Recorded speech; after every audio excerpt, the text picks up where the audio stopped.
What's up, comic book fans? Pete here from Comic Books Transformed, where me and my good friend Brian over there discuss comic books that have been adapted into movies and streaming shows.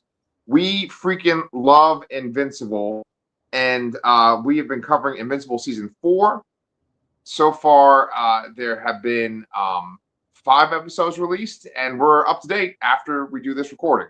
So, Brian, 4 and 5, I gotta admit, I was under the influence when I watched them, right?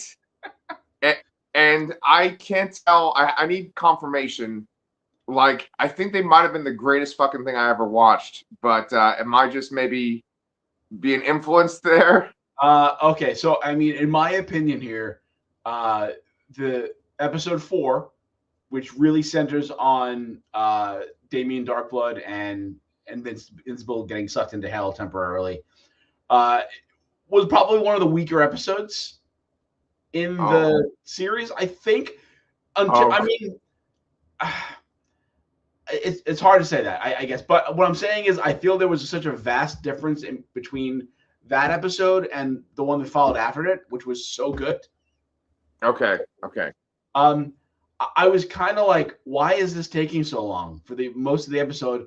And then they played Slayer. And I'm like, oh, okay, now I get it. Okay, good. I mean, I keep thinking, we don't get a lot of views and stuff. I'm like, am I allowed to talk about this kind of stuff? Like, am I going to get in trouble? I guess it doesn't matter at this point because I've already said it. But, like, when I was watching this, I kept thinking, this is, like, ridiculously long. And then I was thinking, wait a minute, is this, like, intentional? Is this sort of like some kind of weird, like, Adult Swim kind of weird, obscure comedy movie kind of thing that they're doing where they're just making everything take forever? Is that what you think they were doing? I mean, especially with the part where they're falling in the pit and the gag with the mask coming on and off. I mean, they were definitely trying to go for some gags here. And I think the big difference for me is that this is original to the show. This is not from the comic. Damien Darkblood was in the comic. It's more of like an afterthought. I think he was more of a gag in the comic too. Like, I don't think he actually did anything all that important in the comic. So I believe this is all new and newly created for the show. And, most of the time when the show changes something, I think like, wow, this is better than the comic. Right. But I feel like this felt a little like tacked on, felt a little maybe on the filler side. Okay. I'm guessing you felt very differently. Yes. Yeah. Okay. All right. I'm trying to think how to explain this without like getting annoying. But like, oh man, it was so like epic and trippy. Just like, okay. To me, okay. I was talking to Danny. I did a recording with Danny for the show Monarch, right?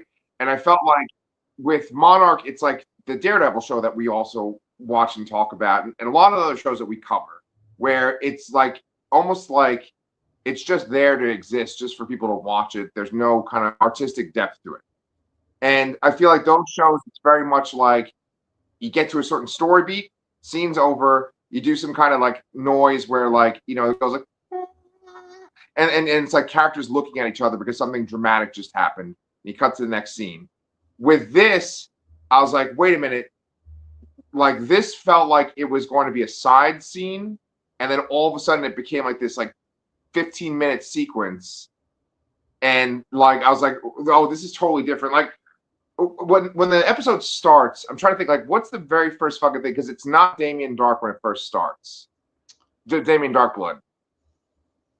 I don't remember exactly. All I remember is Damien Darkblood. Doesn't it just start with them fighting Volcanica in hell? No, it doesn't, because I remember that this is how it happens, is that no, Mark's talking to Art. And he in the costume. Okay. So that's a really great scene, and that does kind of take the regular length of a scene. And then Mark gets this call from Eve saying, you have a call, you're gonna go do this mission, and he's like, where? And they cut to hell, and you feel like the regular length is going to be that, like, there's like a scene there, and then Invincible's going to show up in a second. Like he got called there. But instead, what happens is there's like this battle, and there's just so much monologuing. It's ridiculous. And the way that they've set up Hell is that it's like satanic, and you have the regular imagery you'd expect, but then it's got this weird kind of like Jack Kirby, New Gods, Fourth World kind of thing going. And then also it's like this commentary on, I guess, like modern, like comic book movies and stuff. Because the thing with the fucking helmets, like at first, okay, guys, I was high. Okay, at first I was sitting there thinking like, man, why are their helmets just going on and off, on and off? Am I noticing this? But then I realized like, oh, they're doing that intentionally. It's like ridiculous. Like every time they fucking talk, their helmets go, and then they come back on, and I guess like it was like perfect stoner stuff to watch. And I did feel that the characters and the setting here really did feel like a mismatch of all kinds of other characters. Like you clearly have the Hellboy influences, right? With the looks. You have, Damien Darkblood pretty much speaks exactly like Rorschach. Right. He does magic sort of like Constantine, Hellblazer sort of stuff. And then, like you said, there is that kind of like New Gods-ish vibe to it with the group. Yes. And then it's just, and then like, but the All-Father, the High Father is Satan. Right. And as I'm watching this high, it's, the night before Good Friday, which is a very religious holiday for the Christians. And I'm like, oh, this is all about making Satanistic stuff look noble. And it's so ridiculous because like they go to fight this like magma woman, and they're fighting, and you get to a moment where like, they'll like chop off her head or something like that. And like, oh, she's dead. And then she comes back and says another like monologue thing, and then kills some more people. Then like it's just like a constant thing. It's like this ongoing joke where you think, oh, well, she's gonna slaughter all these people. Oh, but they're still alive. Oh, they're gonna kill her. Oh, she's still alive, and it just goes on forever. Did it feel like that as a sober person? Yeah, because it did go on forever. Because it was the entire episode. It was an entire hour episode of this. I know. How long is the show? How long is the show usually? The show has been creeping up closer to that hour range as I feel over the last two seasons. I feel like it used to be like closer to like 40 minutes, and now it's usually like 50 minutes. So it's creeping up there. But like, yeah, it was the entire time there, and I do kind of appreciate first of all, in your state of watching this, did you realize who the voice of Satan was? Oh, I was waiting to get to that, but it's fucking Bruce Campbell. Yes. yeah, of course. I didn't even realize it until like he like transformed. I'm like, oh, wait a minute, that's Bruce Campbell. Yes. Oh, it was so fucking perfect because like going along with the whole Satan thing. Okay, all right. So like everything. Let's talk about Satan on Good Friday. Right, exactly. I'm wearing red. It's perfect. No, but like the whole thing. Right, perfect. We're showing our true colors, but like the whole running gag, it's the whole episode, is like, okay, here's where you expect the beat, here's where you expect it to end, but then it just keeps going. And they do this stuff where they talk about like the mythology of hell. And you would think that would be like a 2 or 3 sentence little thing, but then all of a sudden they're like, oh, but this is actually the meaning of life. You think that hell is bad, but hell is actually good. And hell exists on Earth. And hell is actually a place where if you just flew up from the depths of hell, you could just literally just go up to Earth. Like there's all this stuff that and heaven doesn't actually exist. Right. Exactly.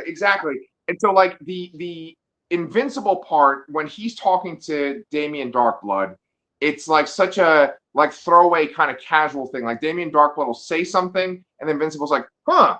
Okay, like it's like he kind of like just shrugs it off, but he's like talking about stuff that like is essentially like the inverse of like what you're expecting. And it's yes, but and it does, and I don't think it was necessarily throwaway either in that regard, because it does tie into the kind of the theme of Mark using excessive force in certain situations Yes. for the greater good, sort of. They're essentially Right. saying that this version of hell, like, that's Satan, and they're torturing people, but they're torturing these creatures so they don't come up and kill all of humanity. So it's like, Right. we're doing something terrible for a good reason, and that's Right. kind of like the whole. That's kind of Mark's whole arc for this season. Yes.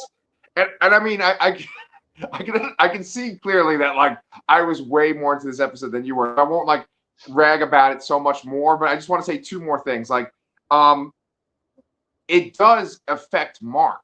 Like, it affects Mark in the sense that, like you just said, where he almost feels like a forgiveness. Like, he forgives himself for killing that guy that was possessed by the Sequids. So then we get another fucking amazing sequence where he gets his old costume from Art and just starts flying in the sky, and we see him like fly over the ocean. He's got a smile on his face. I mean, you had to have liked that part.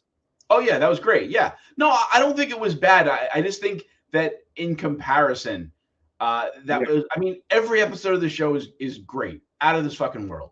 Like, if I had to rate it, I'd maybe put it at an 8 over, like a near 10 with the next episode, sort of. It's that kind of gap between like this is like this came and then this came after. It's like, whoa. Yes.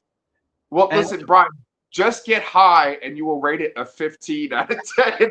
Okay. I mean, honestly, if they didn't play Rain and Blood, I probably wouldn't have said 8. I was like, oh, okay, I get it. This is why this episode exists. This is why it's this long. So Robert Kirkman can play Slayer. That was my thought. And I'm like, I understand that. I get it. Yeah. But I mean, but even like when that part happened, that was like the 15 part for me, where I'm like, okay, they're fighting, and then all of a sudden they're playing Rain and Blood, and they're like playing the whole fucking song too, which is a long song. And oh my God. I mean, I love the fucking part when like Bruce Campbell as Satan, he like gets his crown, and that's such a Hellboy thing for him to have that crown. Yeah. And it's just so funny and stupid because he's like you would just think he would just like take the crown, put it on, change, and they would fight. But instead he like does this whole speech about how he lost his power, how it feels so good, and he just keeps getting bigger. And I just thought it was so fucking funny. I was like cracking up. And then also just two other things. I don't know. I keep talking about this. I'm sorry, but like I love when like fucking Invincible just punches what's her name, Volcanica, like in the head. And he does it like 3 fucking times. Like she keeps just getting better. He just atomizes her head. I fucking love that. Yeah. Yeah. And then the last thing. It was funny. It was also funny too. Like, everybody gets ripped to shreds. There's incredible amounts of gore, and this is just like we're used to on the show now. And then everybody's like, "Oh yeah, we're fine." And then, like he does. They're like cutting Volcanica, and just lava's just flying everywhere. And I think doesn't he kill like the sister with like filling her with lava? Yes, she like shoves her. Yeah, it's so fucking ridiculous, But it's so epic, and it felt like a whole movie unto itself because they like resolved this plot, and then Damien Darkblood goes up to the surface at the end too. But then like you talked about that sequence where they're falling in the hole, and it feels ridiculous. Like I kind of love that bit where his helmet comes on and goes off, and then Invincible will be like, "Why does your helmet keep doing that?" And then he'll be like, "What?" And like the helmet will go back on, and it's so stupid, but I thought it was so funny. I get it. And I also kind of laugh too. I think back to there was that scene where Mark, and I think it was last season, maybe even season 2, where Mark goes to the comic convention and they sort of have that meta conversation about how they cut costs on animation by like hiding people's mouths as they talk. And when they go to get the crown, and they showed like they had to fight Cerberus to get the crown, and then there's a scene where Invincible throws Damien Darkblood up the giant hole, and he says, "Don't worry, I'll catch you." And then the entire fight takes place while you're watching Damien Darkblood go up and fall down again. Yes. Yeah, I loved it. I kind of want to watch it again sober and just see if I like it as much, Right. You know how you usually say that I turn your opinion around on episodes? You've definitely done it for me this time. Yes. Hail Satan. Yes. Good. So, okay. Look. Don't worry. I can segue now and move us into the next episode. and actually talk about, you just mentioned animation costs and stuff and how they try to cut corners. Do you feel like the animation style has changed? And do you feel like there's a noticeable difference in some of the shots now? You know, it's funny. It's funny you mentioned this. I saw some like reel on Instagram where someone was comparing like a flight scene from Invincible to like some scene from some anime, Okay. and where there was like the camera was moving all over the place and all crazy stuff. And I actually disagree with the argument because I think the backgrounds were like 3D in that anime example, Okay. and it wasn't. I think it was just like a poor choice to weigh against there. But I actually do think the animation is pretty solid in this show. Um, Okay. it there, I think we did comment about feeling some kind of difference between seasons 2 and 3, or maybe it was 1 and 2. Like there is some kind of difference, I think. Okay. But I don't think it's all that noticeable, and I don't mind it. It's they're still getting across these really great stories, really great dialogue and character moments. I was in tears probably like 3 or 4 times in the next episode, in episode 5. Yeah, I mean, it was fantastic. And then once again, like being under the influence, like there were scenes where I was like, okay, this is where the story beat would happen, and we cut to another scene, but then they would prolong it. In the last episode, it felt like it was for a comedic effect, but in this episode, it was like, no, let's stay with the drama. Let's stay with like this uncomfortable situation and just keep it going. And I thought it was like a masterclass. I brought up the animation thing though. What's the mom's name? Debbie. Okay, Debbie. I felt like there were shots of Debbie in this episode where it almost looked like it wasn't even the same animation style. Maybe this is because I was high. I don't know. But like the way that she moved and stuff, I was like, oh, that's weird. Like that looks like a little different. It almost looked like it was a different style of animation for like a different type of cartoon. And then I noticed that a little bit with what do you call it? Mark too. Like when he was in civilian clothes, I was like, that doesn't look exactly like the way it does normally. Is that just me seeing things, or did you notice anything like that? I didn't notice that, but I know. I mean, animation takes a lot of time. It takes a Yeah, really long time to animate something, which is why you kind of see a lot more shows that are 3D animation. Because I think once they kind of like build things, it's a lot easier to animate stuff rather yeah, than like hand drawn animation like this. They have to, draw every freaking frame. So yeah. I know it's not uncommon for other studios to kind of be like, hire contractors in a way to help fill out a scene, much like a comic book artist has like a fill-in artist on some pages or some issues because they can't Yeah. keep up the workload. So I absolutely believe it's possible, but I didn't particularly notice it during this episode. Okay. Okay. Well, I'm sorry for bringing that up, but like, um, Debbie obviously was sort of like the main star of this episode, but there's so much that fucking happens in this episode that it's not even like you feel like, oh, the story is just basically this part of the comic. It's like it shifts. It almost is like 4 mini episodes in one. And I mean, I guess saying that Debbie's the main star that's even misleading because a lot of it's about Nolan too. There's just so many great fucking scenes, and the best scene is Debbie with Nolan. Yeah, I think Nolan is the connective tissue of this episode. So while he isn't the main focus of every scene, he is the purpose of every scene. Like what is going on with his character arc is definitely central to the episode. Yeah. I absolutely loved the scene with Nolan and Debbie. I love the preface of that scene where Mark says, it took her forever to get out of this, what you did and all that. Are you doing this for her, or are you doing this for you? And I like that he starts to do it. He starts to go to the door. I think he slightly pulls away. He doesn't ring the doorbell. And he kind of realizes that, no, this is for me and I shouldn't do this. But then Debbie opens the door.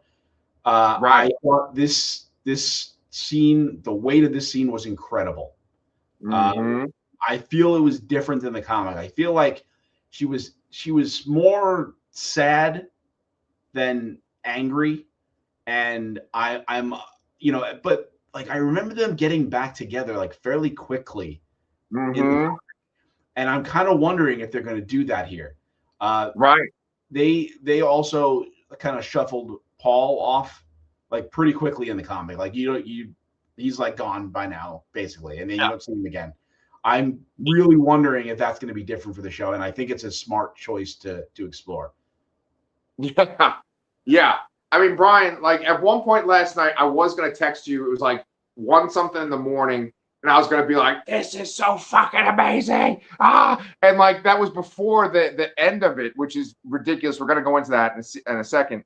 But like, they do two sequences where it's like this would not be in any fucking cartoon, regardless if it's an adult, if it's a cartoon based on a comic, whatever. Just the sequence of like Mark and Debbie and Paul and Oliver, like them eat, like having meals at the table and stuff. They're like setting the table and eating the food and talking and stuff, and it's Yeah. done in like fast motion. And then they do this thing where they fucking almost kind of like mirror that scene, but it's like from Nolan's perspective, and it's the same people. Like Oliver and Mark are at that meal too, but then you have Alan and his girlfriend and Tech Jacket, right? Like they're all there. So I just thought that was like an amazing way to show like Mark has two sides to his life, and there's this like Viltrumite side, which the show is going to go into. I just like I feel like this show does things that you just don't see in general on any kind of show. Yes, I agree. I did like both those montage scenes, and I just kind of love. I mean, in the comic in the first season, you find out very early that what Nolan's goal is, and I think in a lot of other mediums, that kind of would like him flying away or that fight at the end would have been the end of the character, but the fact that they have him kind of living in this, trying to atone, but no one's kind of like taking it, you know. Yeah, I really love that how central his character still is in everything here, and how you're kind of like torn because like you see him trying, and at the same time, like holy shit, he was going to enslave and murder most of the human race, right. It's such an interesting dynamic to have and think about, especially at just J.K. Simmons, so goddamn good. Yeah, but see, they're so smart in the way they make this show because the previous episode had that amazing montage. This show, for an animated show, does a phenomenal job with musical montages. And in the previous episode, they had that montage that we talked about where they show the Viltrumite Empire getting destroyed. And the Viltrumites are horrible. They're like the scariest, worst fucking race ever. But you feel sympathy for them in that montage where you're watching them die, like their whole race died. And Yeah. then, like, you feel this empathy towards Nolan for what he does when you see him in this episode. But then the show does this really great fucking job. It's like the Darth Vader thing, right? I mean, spoilers for Star Wars, right? Like, Darth Vader kills the Emperor, and then at the end of Return of the Jedi, he's a Force ghost along with Obi-Wan and Yoda. And it's like, oh, well, you were this horrible fucking person that killed thousands, I guess millions, maybe billions of people. You were connected to it. But, you killed the Emperor, so you're a good guy now. Like here, it's like the audience kind of being like, no. Remember he like held Mark's head and like just held him in front of a train and just slaughtered every single person on a train. That's just part of what he's done. Which they put in as a like a super move in when he was in the Mortal Kombat, by the way. Perfect. Yeah, I mean, like he's essentially like Homelander in the sense that like humans don't matter and that you can just kill anyone and you can easily kill anyone. It's the opposite of Superman, and it's what the fanboys, the weird kind of fanboys that are into these characters. But it's like, why are you into these characters? This is the wrong reason to be into these characters. And I kept wondering, and I mentioned Homelander because you mentioned Mortal Kombat. He's in that too. Yeah. You know that. I know that. The audience doesn't know that necessarily. But like, I was wondering what these fanboys were thinking seeing this sort of like alpha male guy that they are so in love with, essentially just getting dunked on the entire episode. Yeah. You know? Emotionally dunked on. Right. And he gets physically dunked on in the end too. But I'm sorry for talking so much today too. I just was so passionate about this. But like, when he sits down with Art and like they have their conversation, I fucking love that scene. And then I love the fact that it's fucking Luke Skywalker talking to Darth Vader, you know, in that conversation. Yeah, the ending point of that conversation too. I love that, you know, that's like, I can't make you a suit anymore. I only make suits for heroes. Fucking perfect. And then all kind of, although in almost in the comedic way, also kind of perfect, where he's just like, like finding relief afterwards, like, holy shit, I'm not dead. Right. But like, to me, it's like, Brian, we cover so much shit on this channel, and so much of it is just like generic stuff that we're like, hey, that was good. But like, this show makes sure the audience knows how powerful and how scary Viltrumites are. They've like, they've done that perfectly. And like, I didn't actually laugh when he gasped like that, because it's like, he's essentially like talking to a nuclear weapon, you know? No, I didn't laugh as it was funny. I was laughing in kind of like the breakneck kind of change in reactions. Like he was very friendly first and very calm, and then he has that kind of very somber line about, you know, he only makes suits for heroes, and then it's just this intense relief afterwards. You know, it's like, holy shit. Right. I could have been dead. Yeah. So fucking good. Then okay. So then let's talk about the end, because the end is worthy of a long discussion unto itself. I mean, this episode has so many great moments. We get Tech Jacket. I was going to ask you, I guess before we get to the end, Tech Jacket is a boy in the comic, right? Yes. So they do gender swap here. And honestly, I think this is smart for the sole reason that even while reading, I didn't read any of the individual Tech Jacket comics. I only read whatever part he was in Invincible. But he looks and is so similar to Mark in so many ways, making this change and making making her a little younger, a little more in line with Oliver's age, is very smart in my eyes. Yes. When they're on their sort of Enterprise parody ship and they're looking out the window and then you see Oliver look at her, I was like, oh, this is like an interesting dynamic that I didn't even think about. Like, this could be something here, you know? Yeah. And again, you know, we always talk a lot about Omni-Man and Debbie and Mark and all that, but again, Oliver had a really great speech here again too. Really great delivery when he's saying like, "No, I'm going to space," just like he did with the costume. Again, absolutely fantastic. Yes, I like Oliver so much more in the show than I did in the book too. Yep. Yeah, and so I mean, oh god, it's just so fucking good. But then okay, so then let's get to the juicy part, like, because you could have had this episode and then not had this sequence on it, and it still would have been a 10 out of 10 episode, right? Yes. Yeah. But then all of a sudden, like, and this is probably the effect of being high too. I was like, oh, they're going into this. Oh, they're not like doing a to be continued. They're gonna go through this whole fucking sequence, and it is just this like relentless, like insane, like I use the word insane. That is the perfect word to describe this fucking battle.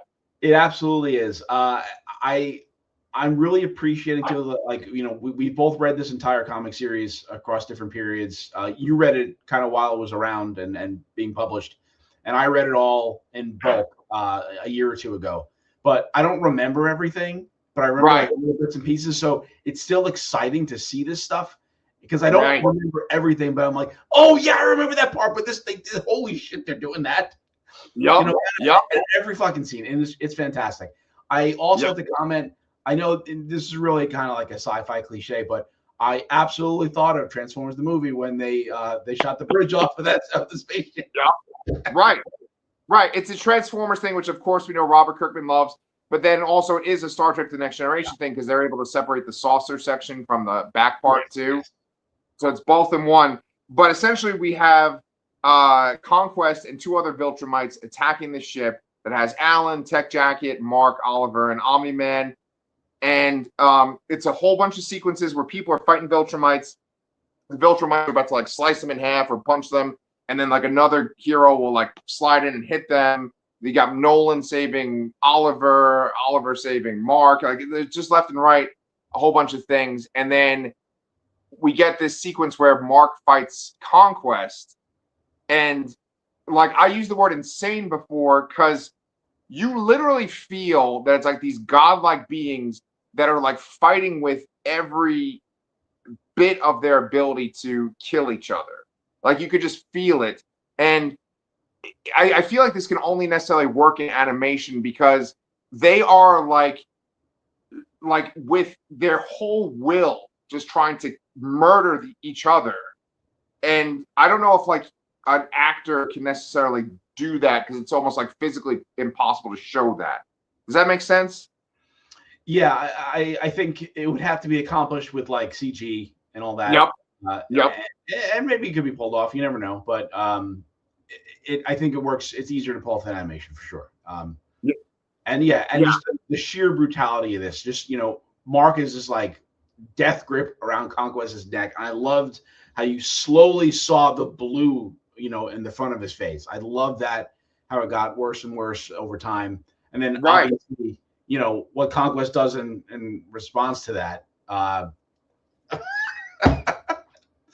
Man. Right. See, that's another great thing. Man, I'm just fucking orgasming over this show. But like, this show can be like one of the worst horror movies you've ever watched. And it's like sort of like the Superman parody and Spider-Man parody all in one. And like when Conquest sticks his arm into Mark, you're like, okay, that's horrible. I know what happens in the comics, so I'm okay. But then like he just slowly but steadily just pulls Mark's intestines out of his body. And the voice acting from fucking Steven Yeun is ridiculous. Like the noises he's making as that's happening, it's like insane. Yeah. Absolutely fantastic performance here, which is amazing to say because it's literally just grunts and all that, Right, but like it's crazy because it just matches the animation so well. Like, because it'll be like he'll make this kind of gasp that would be a person's like last gasp of their life, but then he'll kind of like get his second wind. He'll still be strangling him.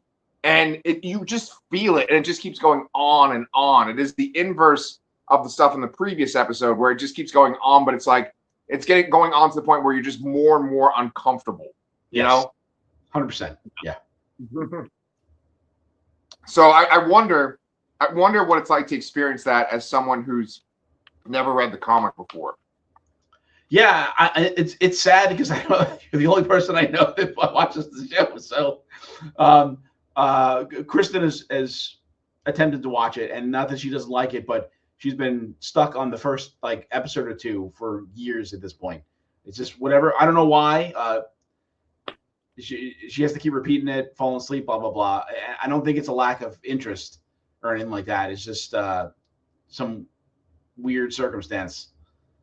Did she read the comic? No. I got those off. God, did I get them off Hoopla? I guess I got it off Hoopla. So yeah. I had a very short window to read all of them. Right. Yeah, 21 days. Yeah. Right. I mean, I don't know anyone else that's watching the show right now besides you, but I mean, I think that it's a big hit. I think that people like it.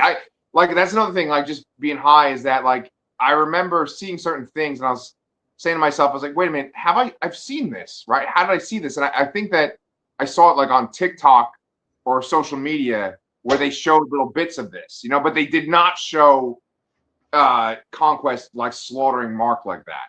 Yeah, I've seen pieces of it. I've seen people talking about it online and social media and all that. But I also think that's because whatever algorithm knows that I watch it, so they're giving me what I want to see.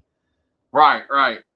So it's funny, like normally at this point it'd be like, what's coming up next? Or like, what could we look forward to? But honestly, I was just so thoroughly satisfied and sated by what I watched that I'm not even like, oh, give me more Invincible. I'm like, that could have been the season finale, and I would have been okay with it. Yeah, honestly, yeah. And I'm thinking like, what are they going to give us in the next 3 episodes? But I think I know, honestly. I think they are going to wrap up the Viltrumite War storyline in the next 3 episodes. Still, Yeah. So right. Okay. So then that can bring up one last question, then we could stop. So guys, this is spoiler stuff for people that have not read the comic but enjoy the show. So you've already made it through the majority of the episode. Thank you for the views. Give us a like and subscribe. This part is kind of spoilery for the comic. 3, 2, 1. So Brian, when they wrap up the Viltrumite War, the comic still goes on for a while yet, and certain characters die and things get resolved. Do you feel like the show, because I feel like the show more so than the comic has really played up Nolan and the Viltrumites, and if they end that now, it's gonna almost feel like Supernatural season 5, where it's like, why do you need to keep going? Yeah, and I definitely think that there was an aspect of that while reading the comics. It's like, oh, how did, like, knowing that you're in issue, I don't know, 75-ish, and there's like another 75 issues. Like, you're at the halfway point. It's like, what the hell are they going to do? Right, and, right. And maybe you could even argue that this was one of the best storylines and one of the best parts of it. But I mean, there's still a lot of compelling stuff to happen afterwards. And I'm curious how they incorporate the next 75-ish episodes into how many ever seasons this is going to be. I don't think they've ever said flat out like, this is a 5-season show or whatever, or anything like that. But I mean, if you're figuring that 75 issues takes 4 seasons, that means another 4 seasons to finish out the series. Right. So, which I think they could do. I feel like they might make it 7 or maybe a tight 6 and cut out some stuff. But yeah, that's the thing. I mean, when you're making a monthly comic, you do kind of hit these kind of crescendo moments, and then you have this kind of filler and stuff. It's very much like Dragon Ball Z, where there's like these big sagas, and then eventually they get wrapped up, and there's this sort of like awkward fillery part, and then they start building towards another saga. But I just wonder if the audience that is new to this character, new to this show, if the Viltrumite part gets wrapped up, are they going to be like, well, why are we watching this? It's not like fully wrapped up, I wouldn't say. Right. There are other aspects of it that go on afterwards. But I think a large portion, I mean, like a good portion of it is completed here. Like the goal that they had sort of with going to war with the Viltrumites is sort of achieved in a way. Right. So yeah, well, spoilers for people that have never read the comics, but hopefully you turned off after all, right there. But yeah, dude, I fucking love this show. I was like so excited to talk about this with you. I'm not as excited to talk about the other show that we may or may not record right now. But I mean, was there anything else you wanted to say about Invincible? No, I think that covers everything I wanted to go through. Nice. Okay. Yeah, so guys, thank you so much for watching. And we would be so grateful if you gave us a like and a subscribe. So much that we'd love to put something inside of you and mess up your intestines too. We'll see you guys real soon.